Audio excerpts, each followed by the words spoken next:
I heard the door open, but I didn't stop scrubbing because the last time I stopped without permission, they took my phone for 3 days. The bleach burned my nose. My joints screamed. My palms were raw from the morning chores they'd lined up for me. But I kept wiping the same clean spot on the floor, over and over, because that's what they expected. That's what kept the house quiet. But the moment the door clicked, the air shifted sharp, electric, dangerous. A hush fell through the living room like the walls themselves were bracing for impact. And then I heard it. A voice I hadn't heard in 5 years. A voice that should have never sounded that broken. "Ma?" My hand froze mid-wipe. My heart slammed against my ribs so hard I saw spots. I turned slowly, terrified of the look I'd find on my son's face. Thaddeus stood in the doorway in full uniform, deployment duffel still strapped over his shoulder, dust from foreign soil clinging to his boots. He hadn't even taken a breath inside before his eyes locked onto me, kneeling, shaking, wearing an apron that didn't belong to me, holding a rag that wasn't mine. The smile he came home with collapsed right in front of me. "Mom, is this you?" It wasn't a question. It was a wound. Behind me, laughter from the living room thinned to silence. His wife's mother stopped chewing. Her brother lowered the remote. His wife stepped out of the kitchen holding a glass of sweet tea like she'd been caught trespassing because she had. "You weren't supposed to be back yet," she stammered. Thaddeus didn't blink, didn't breathe, didn't even acknowledge her. His eyes were on me, my knees on their hardwood floor, my trembling hands. The burn on my wrist from the pot I wasn't allowed to cook with unless they wanted something specific. Something inside him snapped without making a sound. "What is this?" he whispered. My lips parted, but humiliation flooded too fast. The words drowned before they reached air. Her mother scoffed sharply. "Lord, don't start nothing. She likes doing chores, helps her feel useful. Useful. Like I was furniture." The look that crossed Thaddeus's face didn't belong to war or training. It belonged to a son witnessing a violation he couldn't unsee. He crouched beside me, lifting my hand gently, trying to understand the damage, the blunt red marks, the shaking, the silent tears drying on my chin. "Ma," he breathed, "who did this to you?" I didn't answer. Shame answers slower than truth. And right there, seeing me unable to speak, my son changed. Something old and protective roared awake in him. "If you're watching this right now, tell me the country you're watching from. Because what happened next should never happen to any mother, anywhere." Thaddeus rose to his full height, shoulders tight, breathing like he was fighting something inside himself. "Mom," he said, voice low. Steady, cold. "Get your things." His wife stepped forward fast. "Thad, wait, let's talk." He didn't turn, didn't blink, didn't soften. "Get your things." Her family straightened on the couch, fear flickering across their faces for the first time. They'd never seen him like this, never seen what he looked like when someone touched his mother's dignity. I tried to stand, but my legs shook beneath me. He reached for me, held me steady, and then a shadow moved in the hallway. A figure stepped forward. Someone who had no reason to be in my home at all. The moment Thaddeus saw who it was, every ounce of mercy left his face. My son did not ask permission to take me out of that house. He moved like a man who had already decided, and the rest of them were just background noise. The figure in the hallway stepped forward. It was his wife's brother, wiping grease off his fingers onto his jeans like he owned the place. He planted himself near the doorway, shoulders squared, eyes narrowed at Thaddeus. "Hey man," he said, chest puffed, "ain't nobody putting their hands on her. You doing the most. Calm down." Thaddeus didn't even look at him. He kept his eyes on me, the way a soldier might keep his eyes on the person he's trying to evacuate from a war zone. He reached for my elbow, gentle but firm. "Go to your room, Mama," he said softly. "Pack whatever you can carry, right now." My legs hesitated before my mind did. For months, every step I took in that house felt like it needed approval. I'd learned to ask, "Can I go lie down? Is it okay if I make some tea?" Standing up without waiting for someone else's face to approve it felt wrong. "Thad, you're being disrespectful," his wife snapped, walking closer. She smelled like my lotion, using my things, standing on my floor, in my house, talking like I was the one out of place. You don't just snatch your mother out like that. We've been taking care of her. The words made something twist inside me. Taking care. I'd heard that phrase too many times. Thaddeus finally turned his head, just enough to look at her.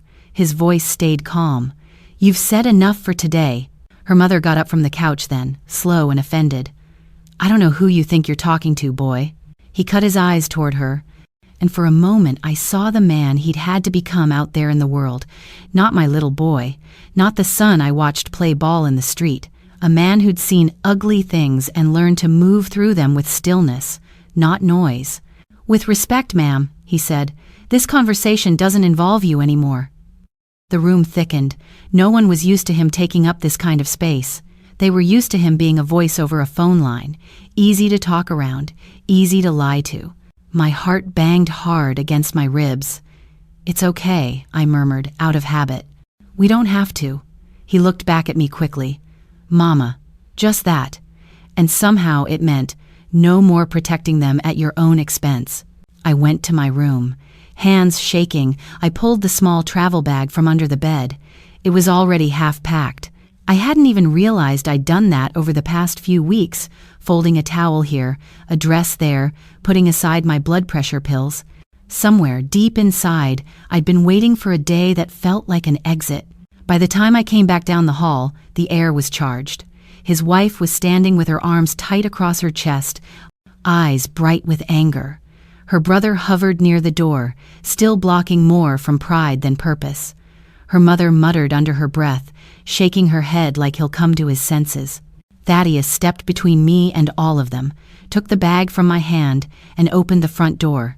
Sunlight spilled in like the truth. Don't you walk out that door with her, his wife warned. If you leave like this, don't bother coming back. He paused, just long enough to turn his head toward her. There was no rage on his face, no pleading, no confusion, just a tired kind of clarity. I'm not leaving, he said. I'm taking my mother home. He guided me out to the car like I was made of glass. My legs felt heavy, my lungs tight. I didn't look back at the house. I was scared if I did, they'd convince me to stay, the way they always did with guilt and raised voices and talk about me ruining things. The car door closed with a soft thump that felt like a door closing on a chapter of my life. He set my bag on the back seat, got in, and started the engine. We drove in silence at first.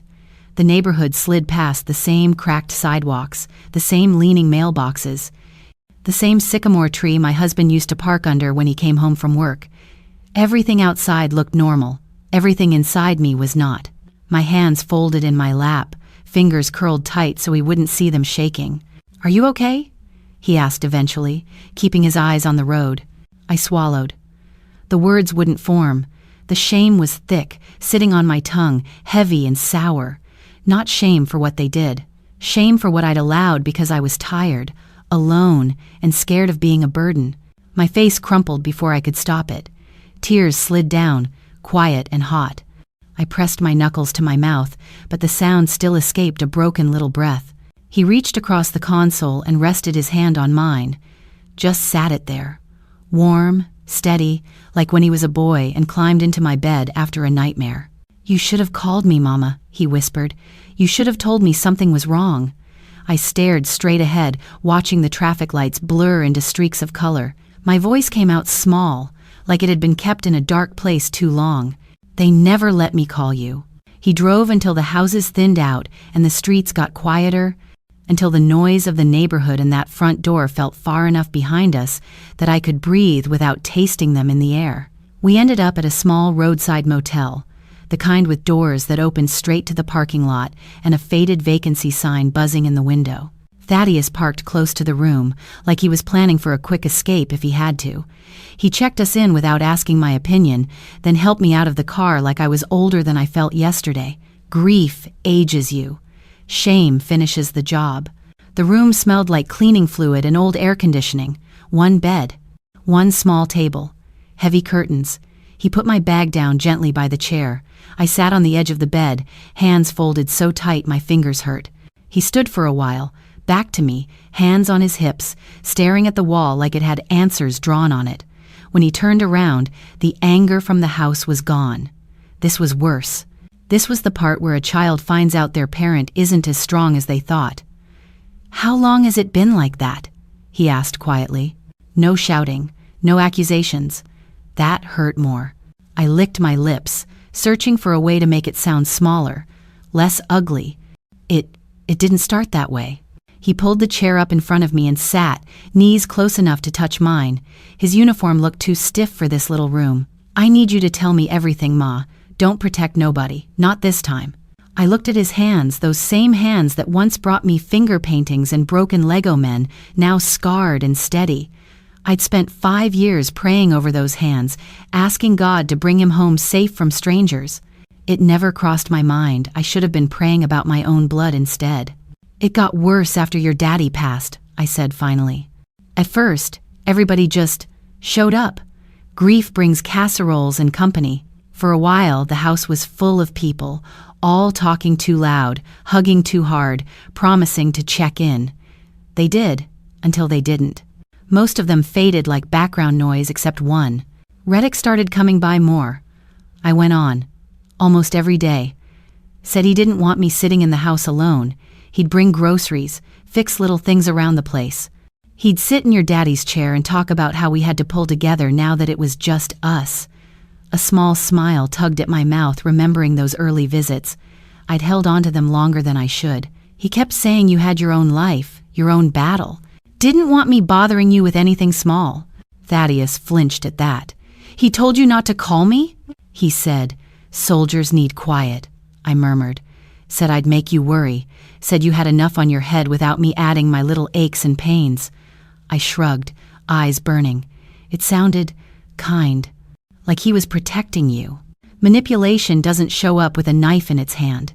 It comes with flowers and concern, and that's what makes it so effective. Then he started talking about help, I said. Said I shouldn't be cleaning, lifting, cooking so much. Said there were people willing to step in so I could rest. Them, he said. He didn't have to name them. We both saw the couch, the chicken bones, the way they didn't move their feet when I swept. I nodded. He brought them one weekend. Said they were your wife's people and they just needed a place to land for a while. I didn't think it was permanent. Just a visit. I made up the guest room. I cooked. I smiled. That's what mothers do, we make room. He leaned forward. When did you stop having a say? I swallowed hard. It wasn't one day. It was little things. Them staying another week. Then another. They're things in my kitchen cabinets. Him saying, Ma, let them handle that. You go sit down. Every time I tried to fuss, they'd look at each other like I was being ungrateful. And your brother would say, we're family. You don't want to run family off, do you? I twisted my fingers together, remembering that first time I felt like a guest in my own living room. Then he changed the locks one day. Said it was for safety. I didn't ask who else got a key.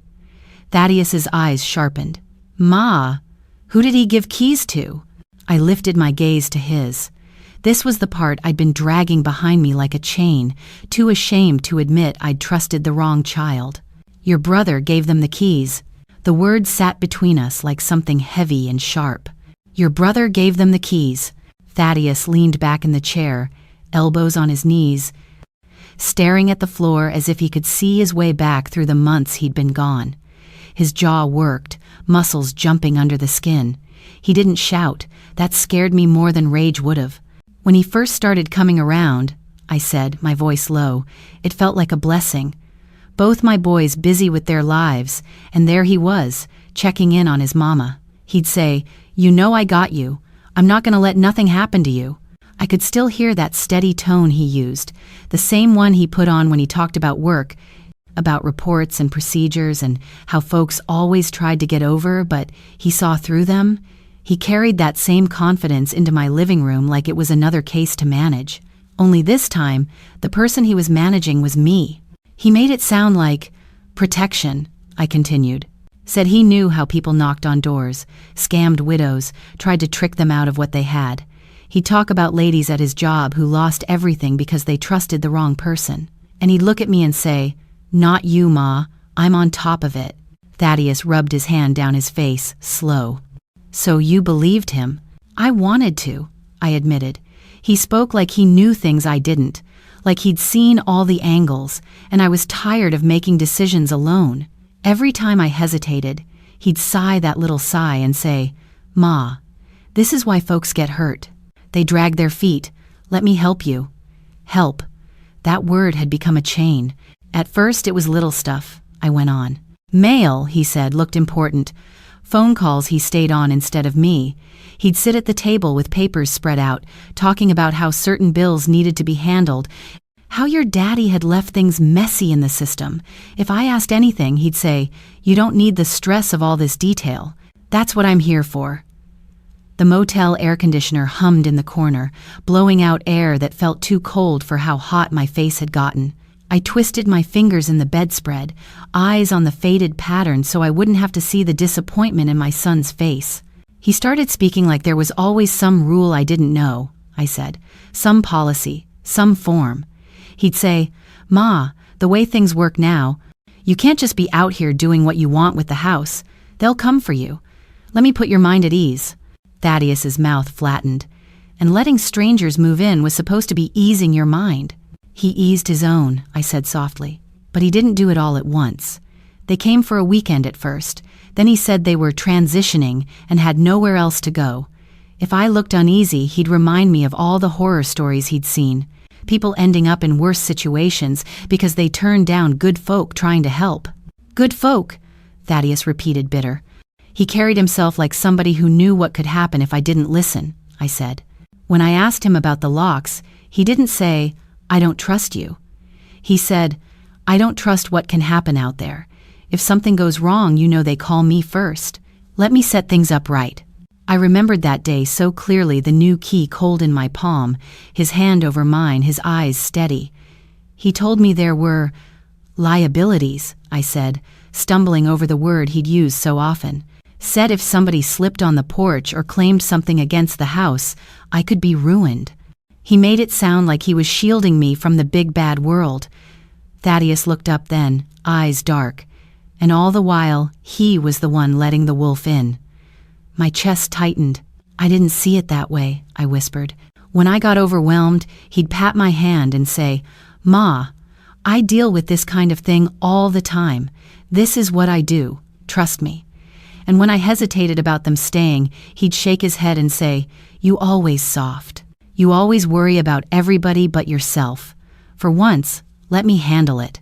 I wiped a tear away with the heel of my hand. Every boundary I tried to set, he stepped over with that same calm voice. Like I was a child being stubborn and he was the one with sense. Thaddeus sat back, arms crossed now, staring at me with a hurt I couldn't mother away.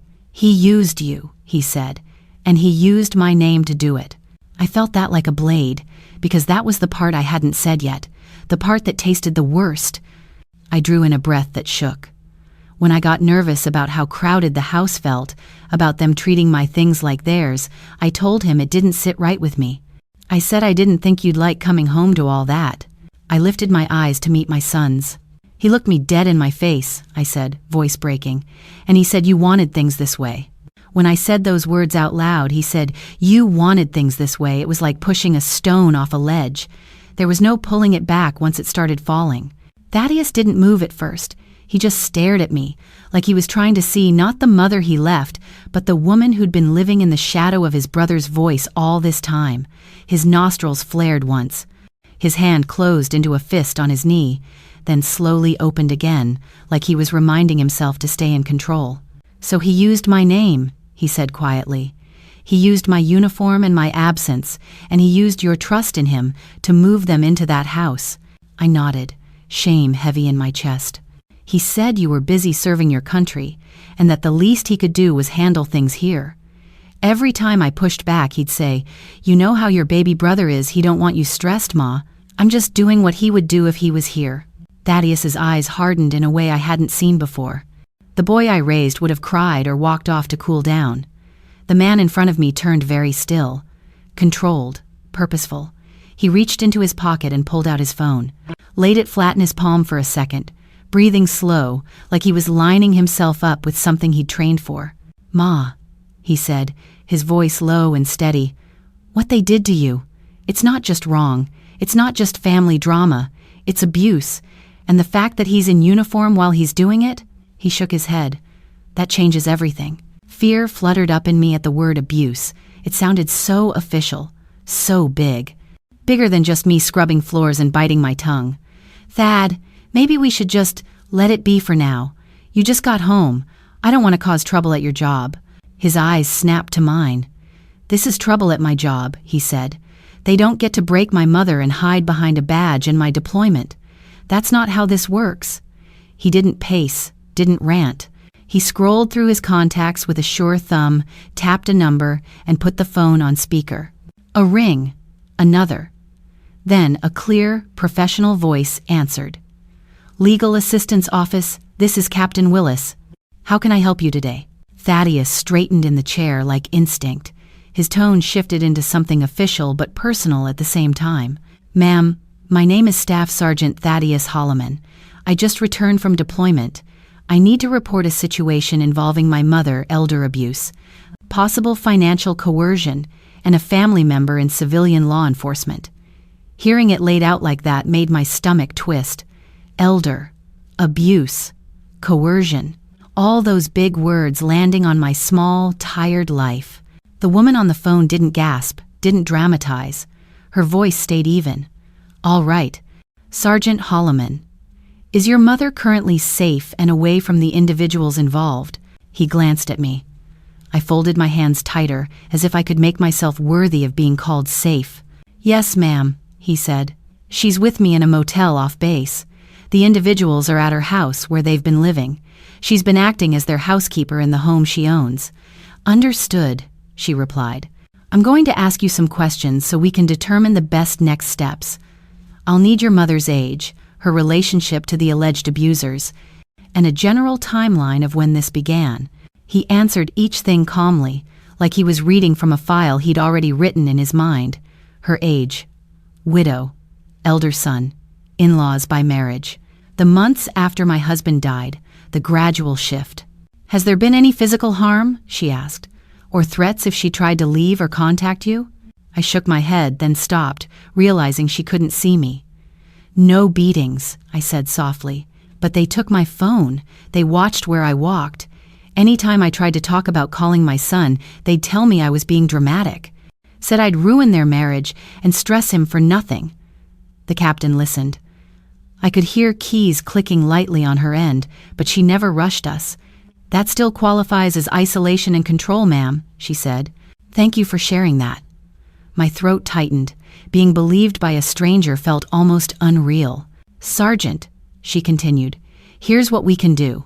First, I recommend you document everything you can remember, names, dates, what was said, any documents your mother was asked to sign. Second, I'm going to connect you with our special victim legal counsel and provide contact information for local adult protective services. We can coordinate with civilian authorities regarding the family member and law enforcement, so you're not trying to navigate that alone. Thaddeus nodded, even though she couldn't see him. Yes, ma'am. I also strongly advise, she added, that you do not return to the house alone or engage in any confrontation without a plan. Emotions are high, and with another party in law enforcement, things can escalate quickly. Let's do this methodically. That word, methodically, settled something inside me. This wasn't a scene from a movie. This was a process. Steps. People who knew what to do. I'll email you a list of what to gather and the language to use when contacting APS and local investigators, she said. You're doing the right thing bringing this forward. We take it very seriously. Thank you, he said. When he hung up, the room felt different, not lighter but firmer, like the floor had shifted from sand to concrete. He looked at me, eyes clear in a way I hadn't seen since he first walked through that front door. Ma, he said quietly, we're not just leaving that house. We're going to prove what they did inside it. By morning, the room felt too small for everything we now knew. The cheap curtains leaked a thin gray light, and I watched it climb the wall while my son read and reread the email on his phone.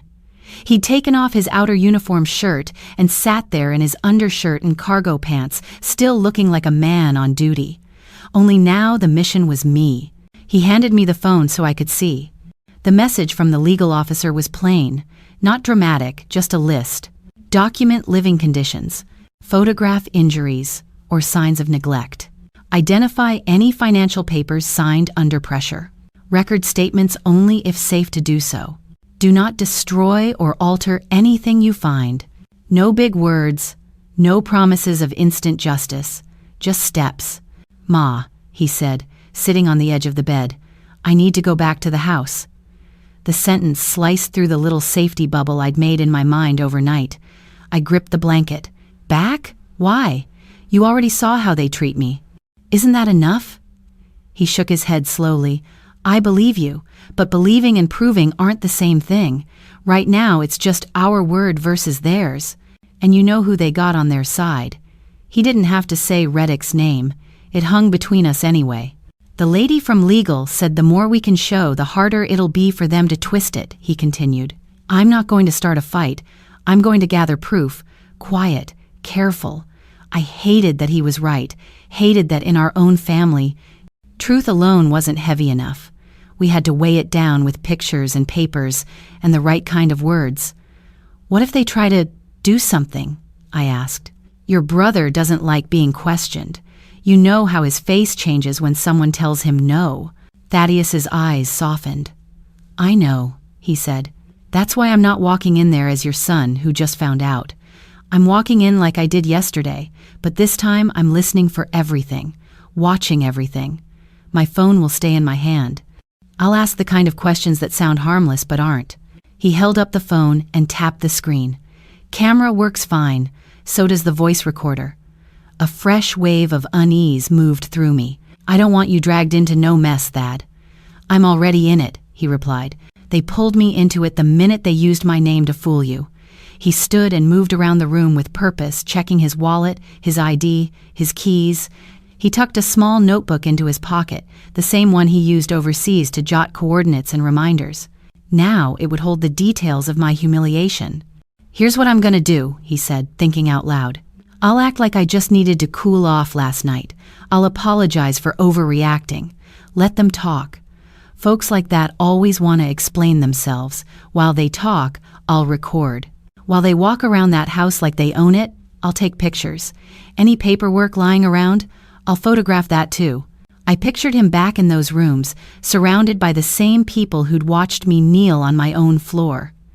Anger flared up, but beneath it was a smaller, sharper shame. "I don't know what all they had me sign," I admitted, my voice low. Sometimes it was after a long day. Sometimes they'd crowd around me, him talking fast, her putting the paper in front of me, somebody else saying, "Just sign so we can eat. Miss Shireen." I'd tell myself I'd read it later, then later never came.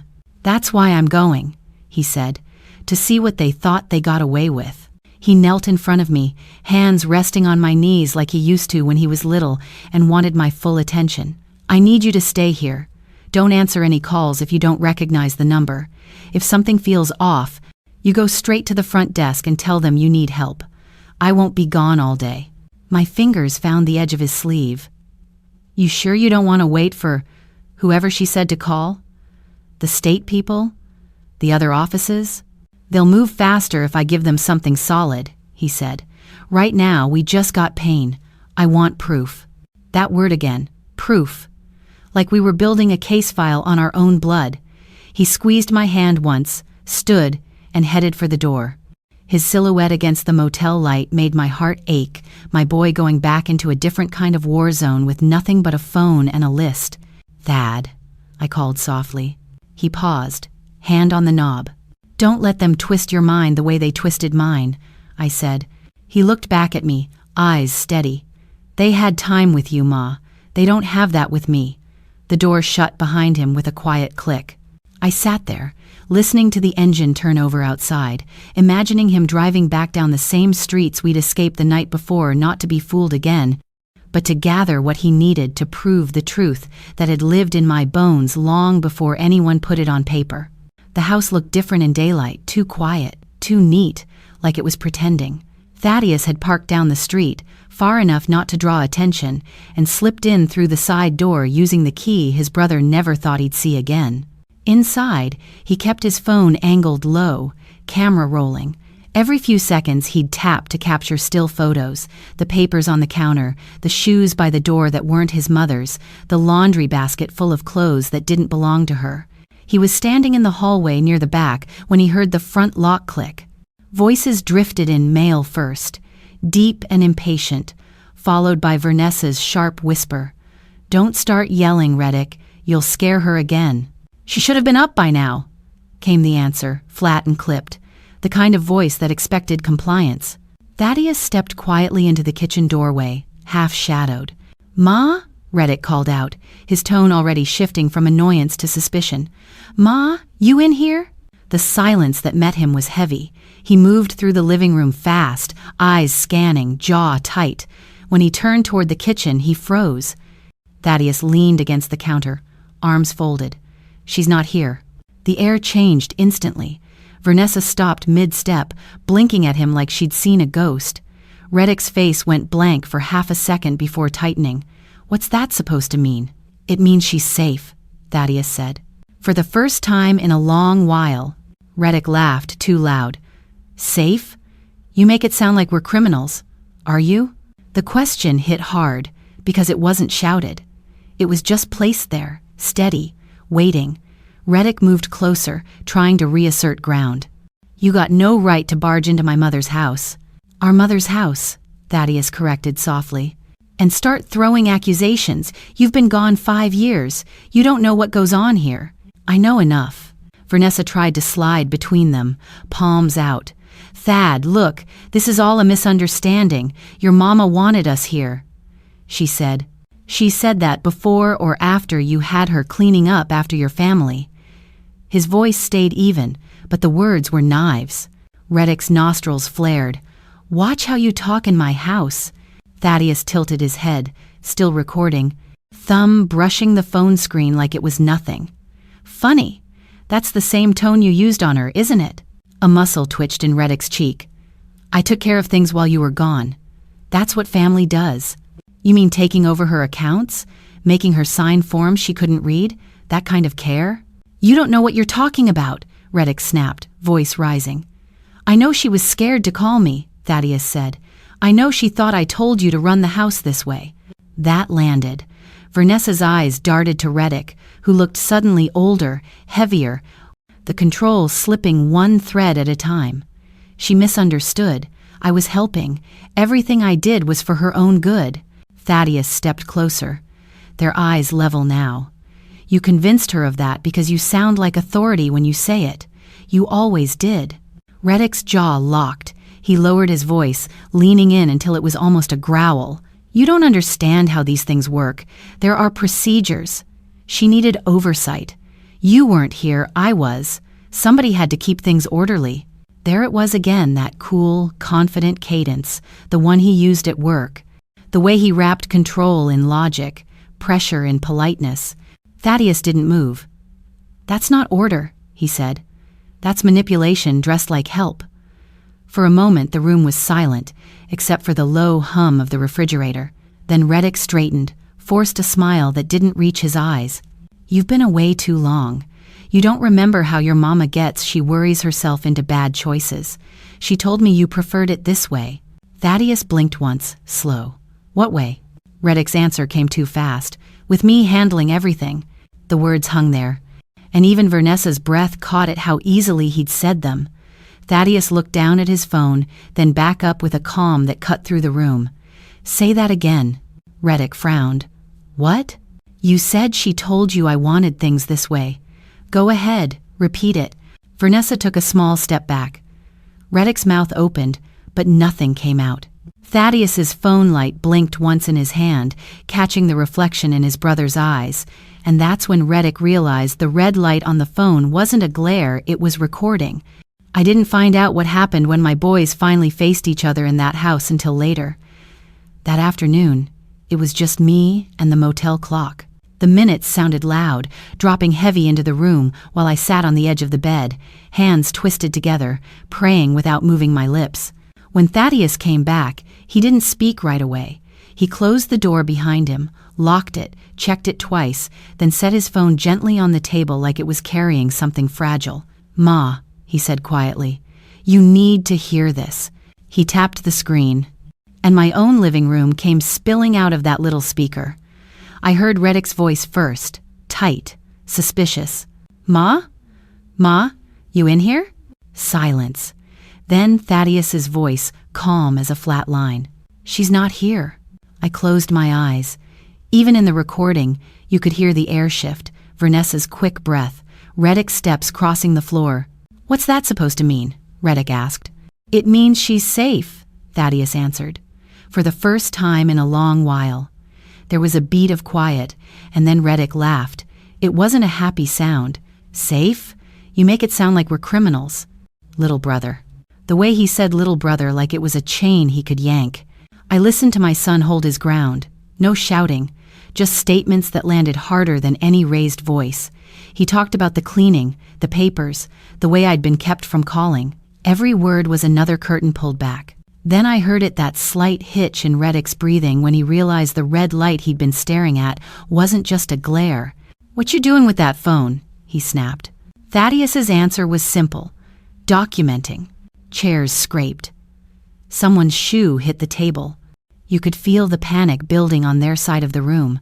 "That's illegal," Vanessa's voice cut in. "You can't record people without—" "I'm in my mother's house," Thaddeus said, "talking about my mother's treatment. You sure you want to argue about who has the right to be here?" That's when Reddick's tone changed. I'd heard that tone before in stories he told about work, the one he used when he wanted to shut someone down. "You know what?" he said, voice flattening out. "We're not doing this." A soft thump, like fabric being moved. Thaddeus paused the recording and looked at me. "This is where he stepped closer," he said. "You remember that little leather case he carries on his belt?" I nodded. I'd seen it 100 times, never feared it until that moment. "He pulled it out," Thaddeus said, then hit play again. The sound of the snap echoed through the speaker. Then Reddick's voice, low and official. "Sergeant Holloman," he said, like they'd never shared a bedroom growing up. "I'm telling you right now you're interfering with the care of a vulnerable adult and disrupting a lawful living arrangement. Put the phone down." He was using work words now. Care. Lawful. Interfering. Words that made regular folks back up whether they were right or wrong. Thaddeus's reply was steady. "A vulnerable adult you've been exploiting," he said. "An arrangement you put in place by lying in my name." "You don't want to do this," Reddick warned. "I can call this in. Have you removed? Trespassing, harassment. Hell, I could tell them you took her somewhere against her will." My stomach dropped. Just like that, my own child's safety was being dangled over a story my other child might tell. "You really going to stand there," Thaddeus said, "and try to arrest me in my mother's house for taking her out of a situation you created?" "You're not listening," Reddick snapped. The badge must have been in his hand. I could hear it click against something. "This isn't about you and your feelings. This is about protocols, elder protection, oversight. You don't just snatch someone under care and run off with them." Under care. That's what he called it. Thaddeus hit pause again and looked at me. "He kept saying that," he murmured, "like you were a case file and not his mother." He pressed play. "I'm giving you a chance," Reddick said. "Hand over the phone. Walk out.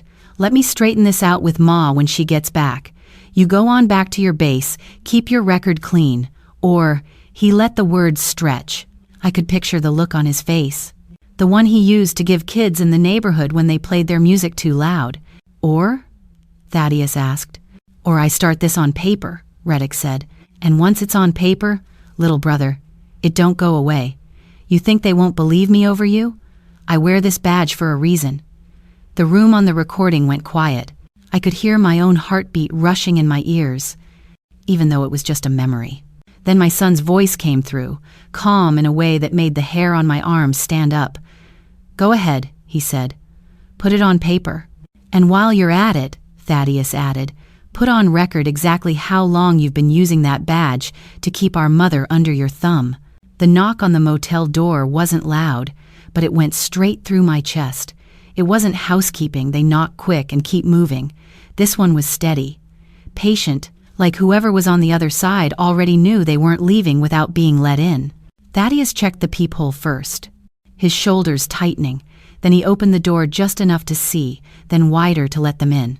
"Mrs. Holloman?" the woman asked, stepping inside. She didn't look like how I imagined help would look. No cape, no soft church smile, just a neat blouse, a worn leather bag, and eyes that had seen too much wrong done to people who looked like me. Behind her came a man in a plain suit. No swagger, no big introduction. He closed the door quietly, glanced around the room, then nodded once like he'd just confirmed something he already suspected. "I'm Miss Carver," the woman said. "I'm with Adult Protective Services." She held up a badge, nothing flashy. "This is Mr. Lang from the state's Elder Justice Unit." Elder. Justice. The words felt too big for our small room. "We were contacted by Base Legal about your situation," the man said. His voice was calm, not kind, not cold, just steady. "They forwarded some concerns and a recording your son provided." My eyes flicked to Thaddeus's phone on the table. He had sent that conversation to people I would never meet, and those people had sent these two to me. The chain of it made my head swim. "May we sit, Miss Sint?" Carver asked. She didn't assume. That mattered. I nodded, feeling suddenly very aware of the wrinkles in my dress, the way my hands wouldn't stop fidgeting. Thaddeus pulled the chair out for her. "Mr." Lang took the other seat. My son remained standing, leaning against the wall near the door, arms loosely folded but ready. "First, Miss," Carver said, looking straight at me, "I want you to know you did the right thing leaving that house with your son. You are not in trouble." The words hit something sore and secret in me. I didn't realize I'd been bracing for blame until my shoulders dropped an inch. "It don't feel like I did right," I admitted. "Feels like I set a match to my own family." "You didn't light the fire," Mr. Lang said. "We're just here to see who's been pouring the gasoline." He opened a small notebook and clicked his pen. "No rush. We're going to ask you some questions.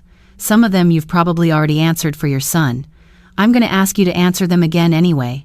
Consistency helps us. You take your time." So I did. I talked. Not in big speeches, just in the small pieces they asked for. "How long since your husband passed?" "About a year and some months," I said. "It got worse after the funeral food stopped coming." "When did your elder son begin visiting more frequently?" "Right after. He said he didn't want me alone too much." "Did he ever tell you not to contact your younger son?" "He never said the words, 'Don't call,'" I answered. "He just always had a reason why it wasn't the right time. He's overseas. You'll worry him. Let me filter things first." It added up. They didn't flinch or act surprised. They just wrote. "Who first suggested your daughter-in-law's family move into your home?" "Reddick," I said. Saying his name in here felt different, like putting it on a piece of paper. Said they were between places. Said it would help me not feel so alone. "Did you feel you could say no?" I thought about that. I felt like if I did, I'd be the bad guy. Ungrateful. He got this way of making you feel foolish for not agreeing. Miss Carver nodded like she'd heard that exact thing before. "Did you ever tell him you were uncomfortable with the arrangement?" "Yes," I said. "More than once." "What was his response?" "Sometimes he'd pout. Sometimes he'd sigh and say, I was doing the most. But mostly he'd bring up my youngest. Say, you know Thad don't want you rattling around this big house by yourself. This is how he'd do it if he was here." Mr. Lang's pen stilled. "He invoked your younger son repeatedly as justification?" "He wore his name like a uniform," I said quietly. "Made it sound like this was all my baby's idea." They exchanged a look brief, professional, connecting dots I couldn't see.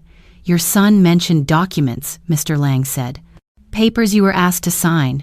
Do you recall what they were?" "Not exactly," I said, shame crawling up my neck. "Bills, insurance things. At least that's what they told me. He'd talk fast, flip pages, point where to sign.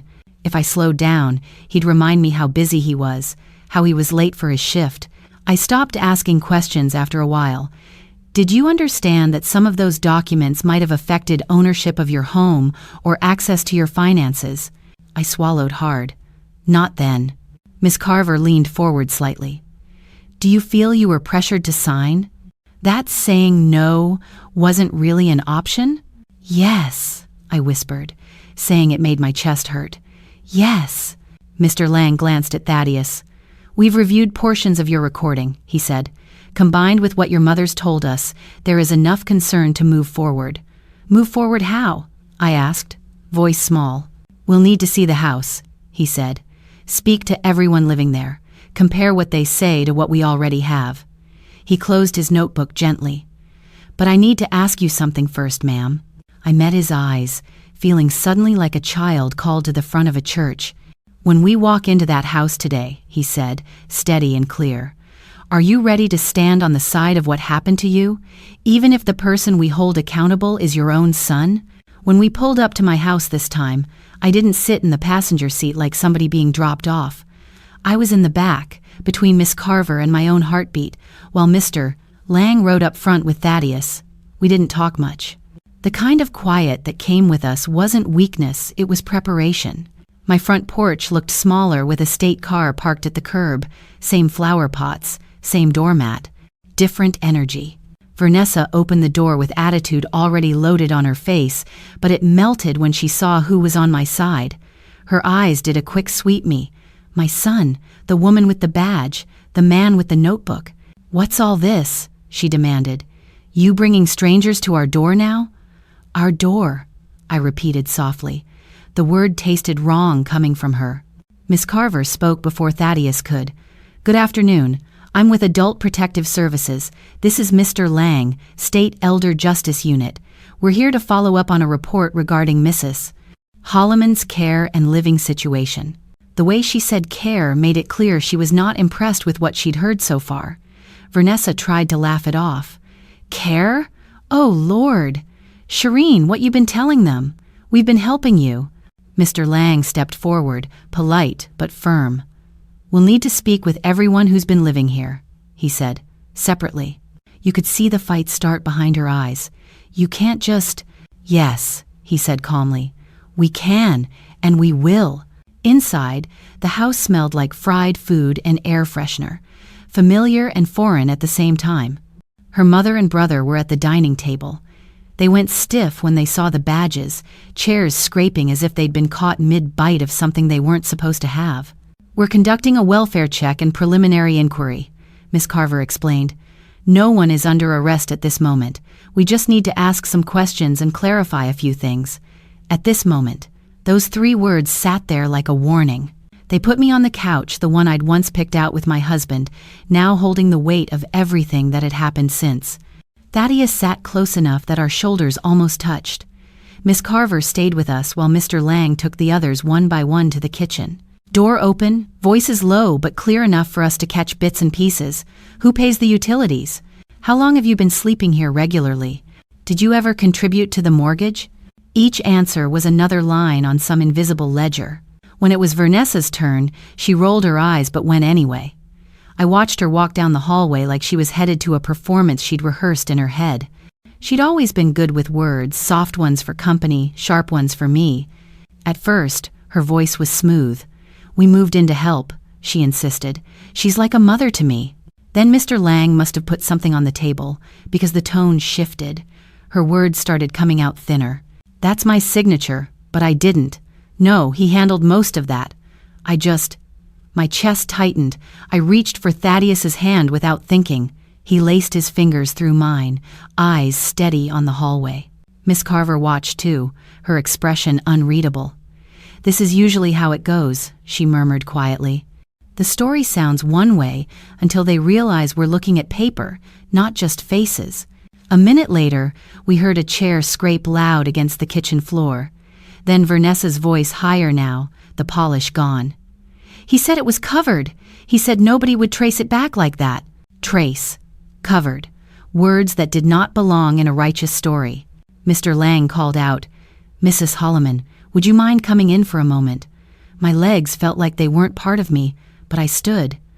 Thaddeus moved with me, solid and quiet. In the kitchen, the table was spread with copies, printouts of bank activity, property records I'd never seen, and a still frame from the recording where Reddick had his badge half out, mouth caught mid-threat. Vanessa's face was blotchy, mascara smudged in the corners of her eyes. Her hands twisted a napkin into a tight rope. Ma, she started, reaching out like we were still on those terms. You know I never meant to. Mr. Lang lifted a hand. We're going to keep this focused, he said. He tapped one of the pages. We've confirmed that funds were moved from accounts in your name into an account controlled by your elder son, with your daughter-in-law as a secondary beneficiary. We also have evidence of your home's title being adjusted on paper despite no legitimate sale or clear consent. She flinched. That was his idea, she blurted. He said it was just positioning. He told me it was smart. For the future. For whose future? Miss Carver asked gently. Vanessa's gaze dropped to the table. Ours, she whispered. Mine and his.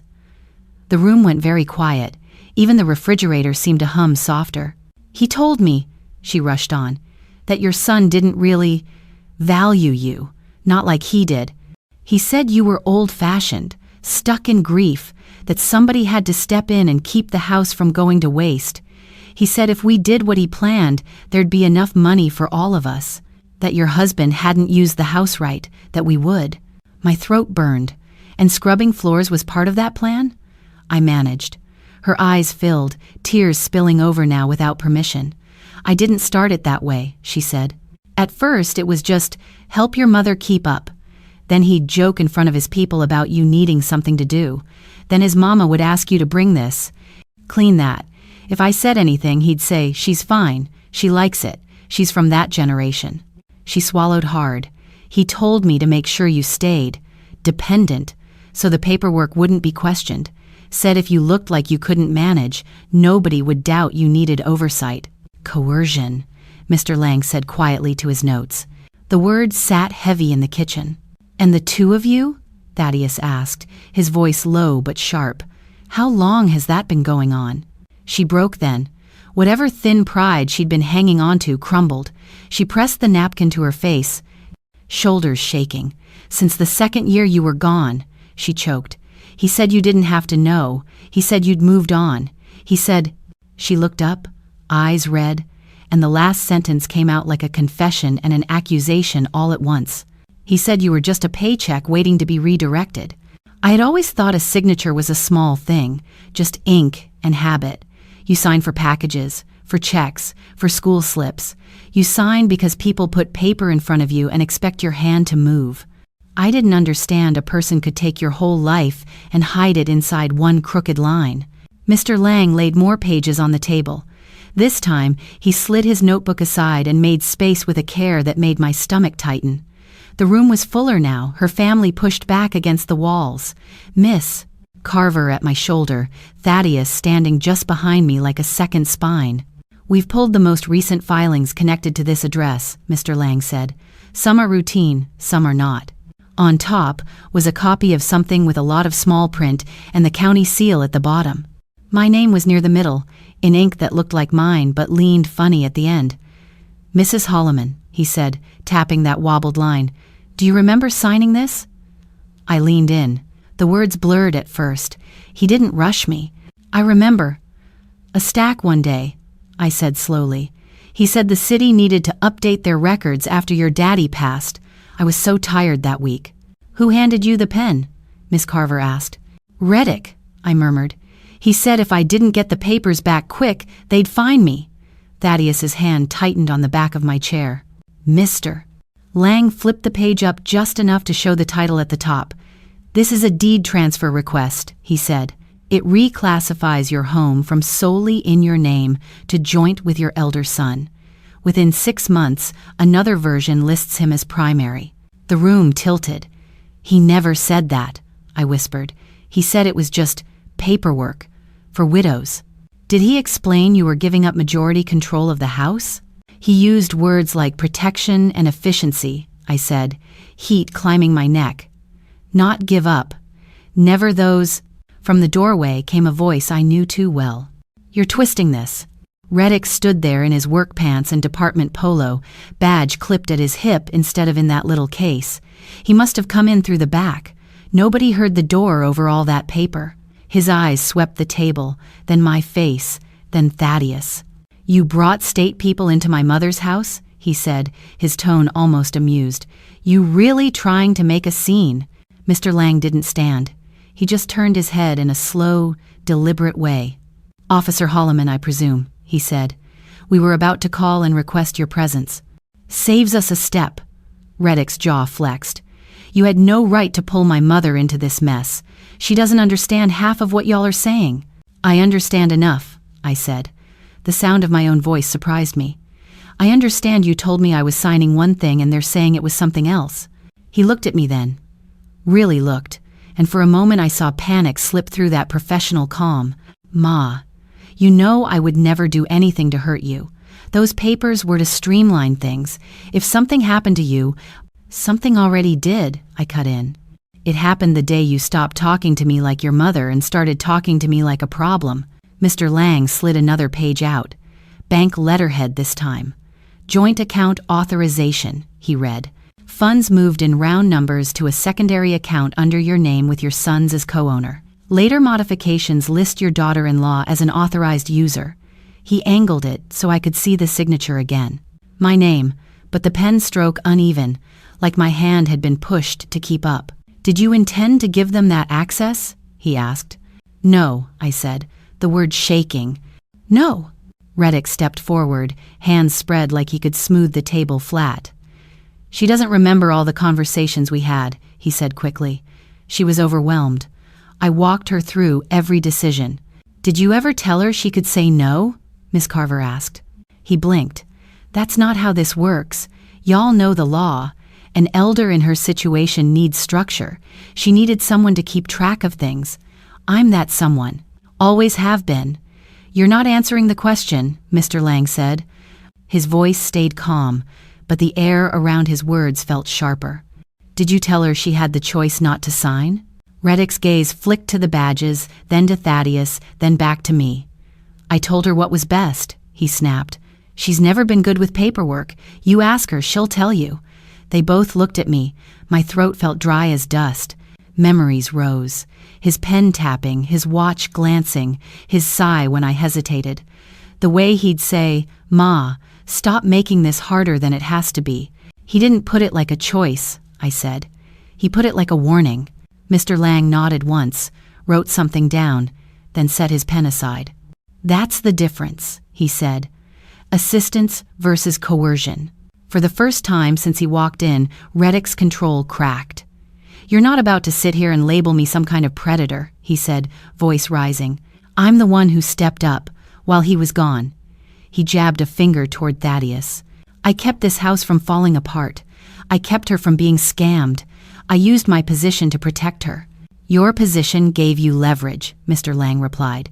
What you did with that leverage is what we're interested in. Miss Carver turned to me again, her tone gentle but precise. Ma'am, just so we're clear for the record, if your son had told you these forms would put your house and money largely under his control, would you have signed them? The answer came out of me before I could soften it. No. Reddick's head jerked like someone had hit him. And in that small, shaking word, he heard what the rest of us already understood. His control over my life had just been put in writing, but not the way he planned. I always thought if I ever saw one of my children in handcuffs, I would scream, rip my clothes, fall out on the floor like the women you see on the news. I didn't do any of that. When it finally happened, the room was too quiet for theatrics. It felt less like a scene and more like paperwork catching up. My no was still hanging in the air when someone knocked twice on the open front door. 2 uniformed officers stepped in worn navy, not the color my son wore to work. Behind them came another man in a plain shirt with a badge clipped at his belt, but not from our town. Miss Carver glanced at Mr. Lang, then moved slightly to the side, giving them space. They'd been expecting this. I realized then that move forward in their language meant more people at my door. Afternoon, the lead officer said. He didn't raise his voice or puff his chest. He just looked around the room, taking in the table, the papers, my face, Reddick standing stiff with anger. Which one of you is Officer Holloman? Reddick straightened by instinct. I am, he said. What's this about? The man with the badge at his belt answered. I'm with the state's Criminal Investigations Division, he said. We've been briefed by APS and Elder Justice on a preliminary finding of financial exploitation and abuse of a vulnerable adult. We're here to execute a temporary suspension of your authority and take you in for questioning." The word exploitation made my skin crawl. Reddick laughed, but the sound came out brittle. "You're kidding. Based on what? Some story she told after running off? She's confused. They all know that." The investigator didn't argue. He reached into his pocket and pulled out a folded document. "This is a suspension notice," he said calmly. "Effective immediately. You are relieved of duty pending investigation. We have probable cause, based on recorded statements and documentation, to believe you used your position to pressure your mother into signing over property and financial control without informed consent." "That's not how it happened," Reddick snapped. "You're getting one side." Thaddeus shifted his weight behind me, not moving forward, but not backing away. His eyes were on the badge at his brother's hip.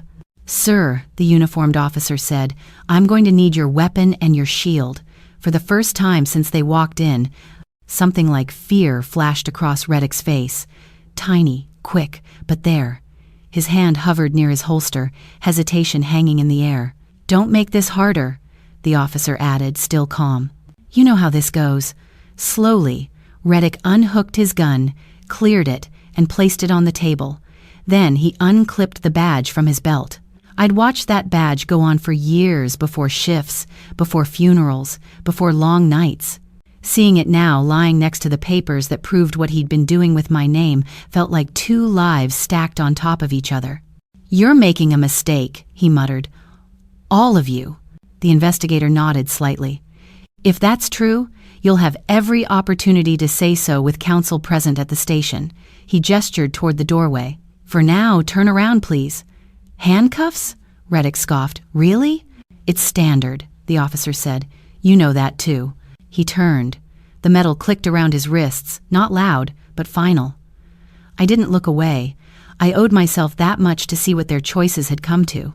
On the other side of the room, Miss Carver turned toward Vanessa, who had been frozen in her chair since her confession spilled out. "Ma'am, based on what you just admitted and what we see here, you're also being taken in," she said. "Financial exploitation, conspiracy, participation in coercive control. You'll have a chance to speak with an attorney." Tears slid down Vanessa's cheeks again. "I didn't plan it," she whispered. "He said it was already done. He said if I just went along, we'd all be taken care of." Her mother started fussing under her breath, but the officer nearest her lifted a hand.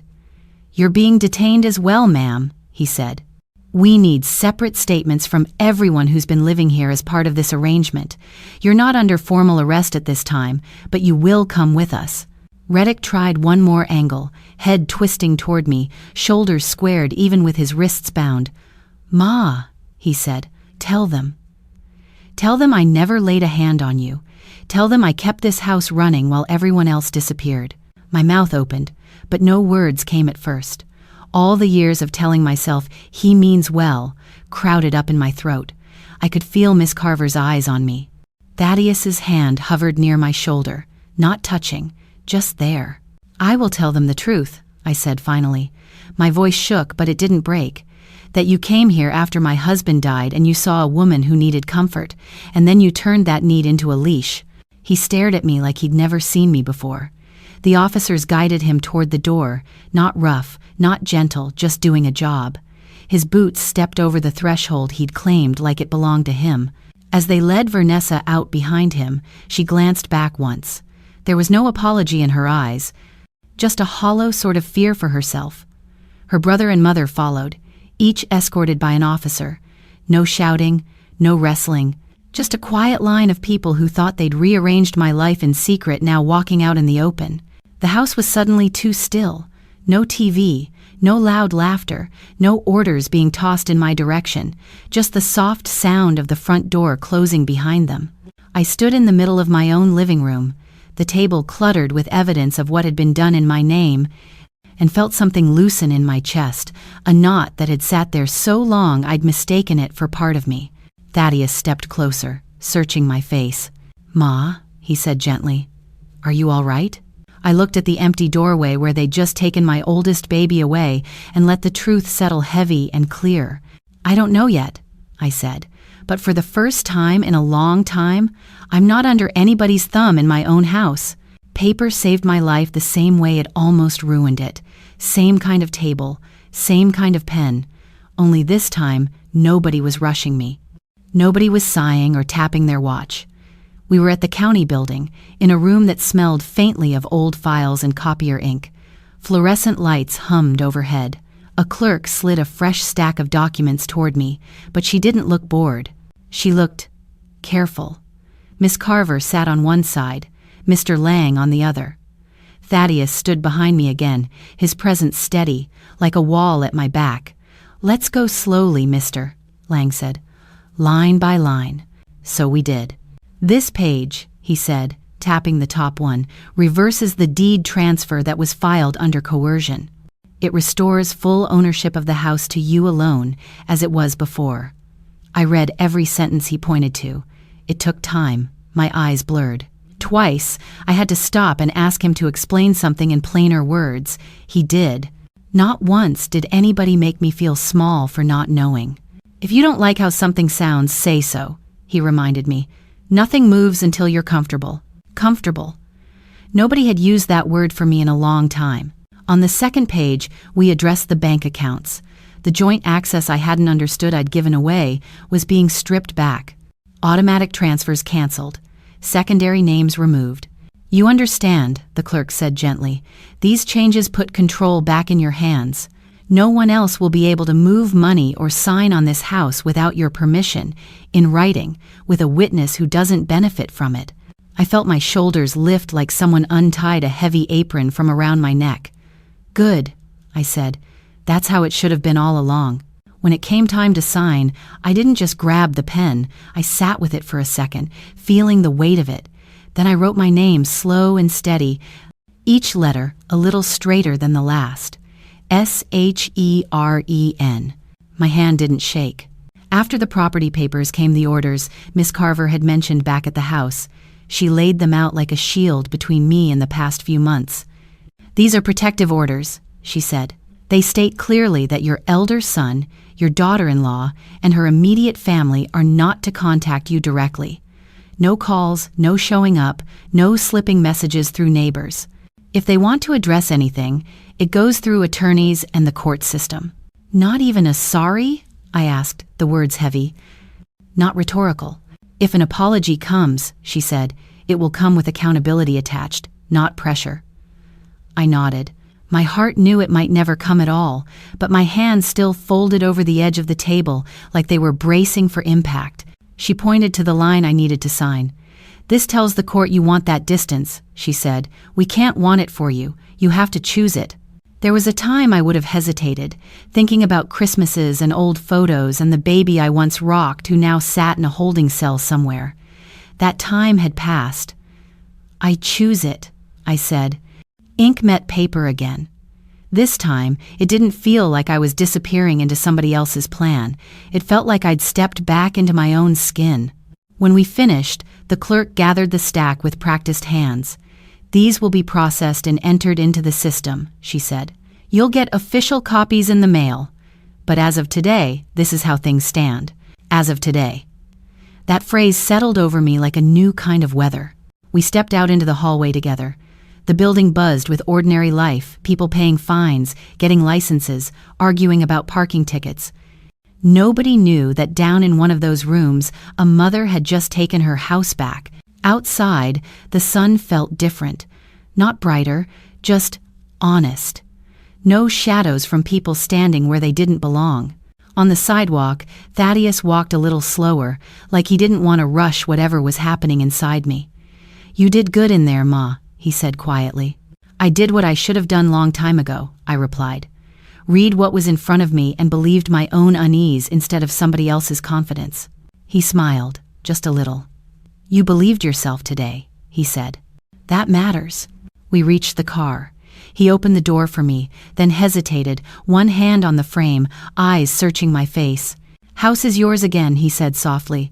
"Papers say it. Court says it. Nobody else's name sitting on your life."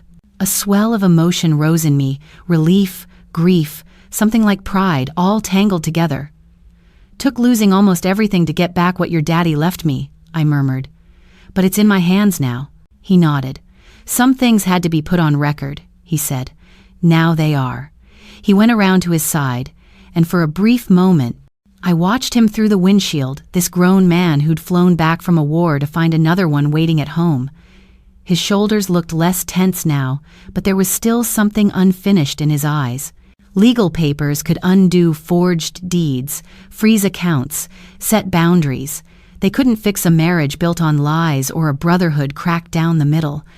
As he slid into the driver's seat, closed the door, and gripped the wheel, I realized the next set of signatures wouldn't be about me at all.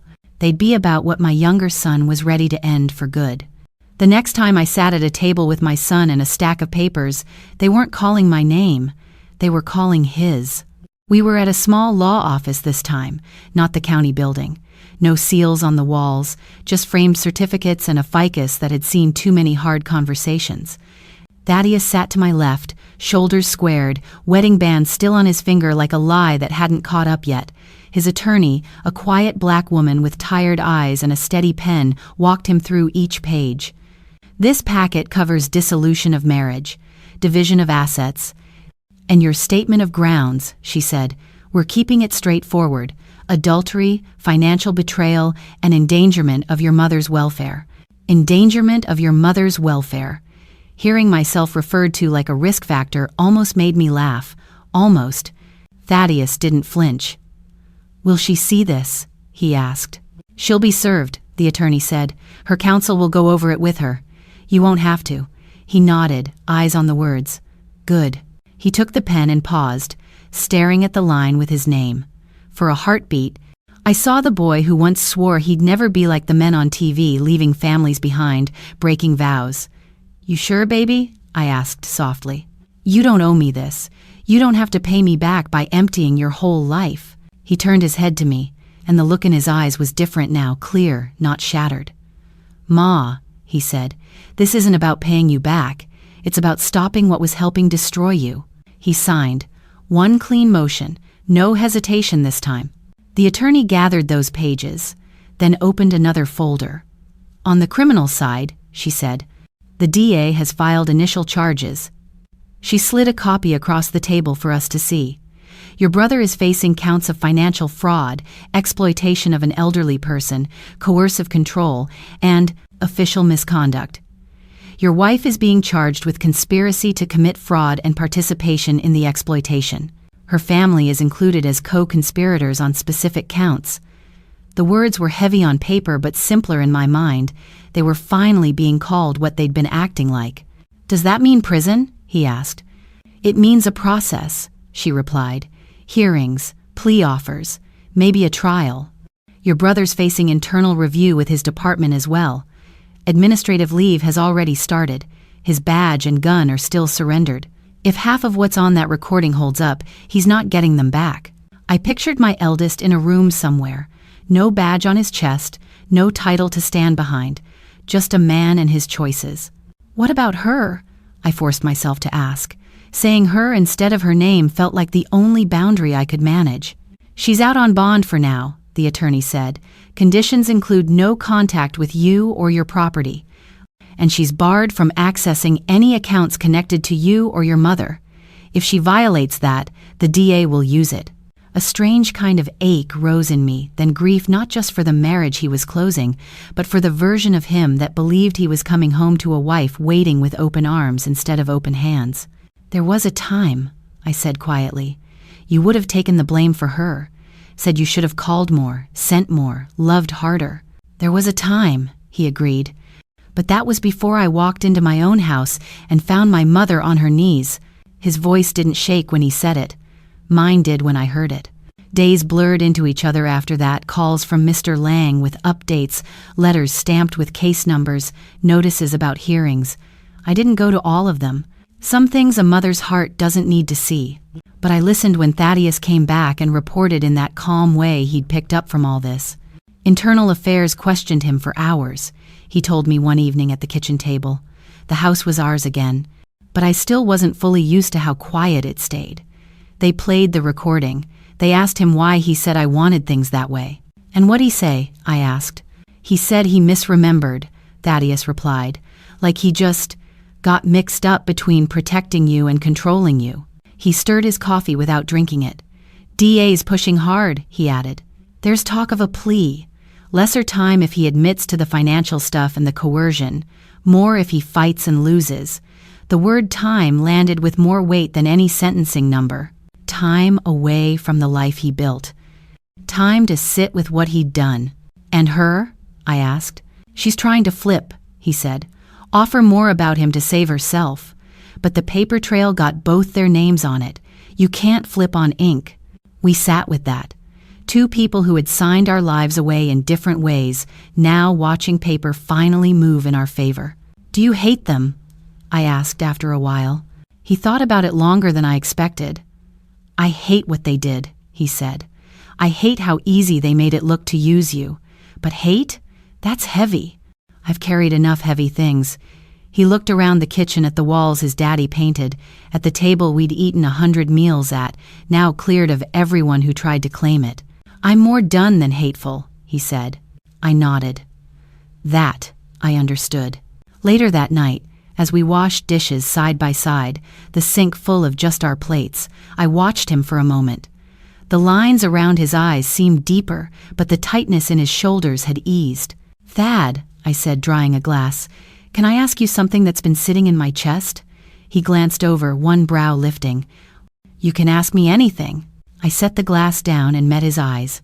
If they'd made this whole house theirs, I said slowly, if they'd gone so far to pull you into their story, why didn't they expect you home when you came through that door?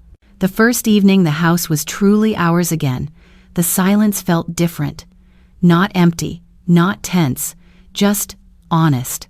I stood in the doorway for a long moment before stepping inside, letting the familiar shapes settle across my vision, the curve of the hallway, the framed picture of Thaddeus in his high school uniform, the scuff on the baseboard from when his daddy moved the old sofa years ago. Nothing in the house had changed, but everything in me had. Thaddeus walked a few steps behind me, not rushing, giving me space to breathe the place in. When the door clicked shut, I felt a weight slide off me so quietly it barely made a sound. I wasn't a housekeeper anymore. I wasn't a burden someone could file paperwork around. I wasn't kneeling on floors that already belonged to me. I was home. Sit down, Ma, he murmured. Let's just be here. We settled at the kitchen table, the same one I'd wiped clean 1,000 times, the same one they'd sat around like it belonged to them.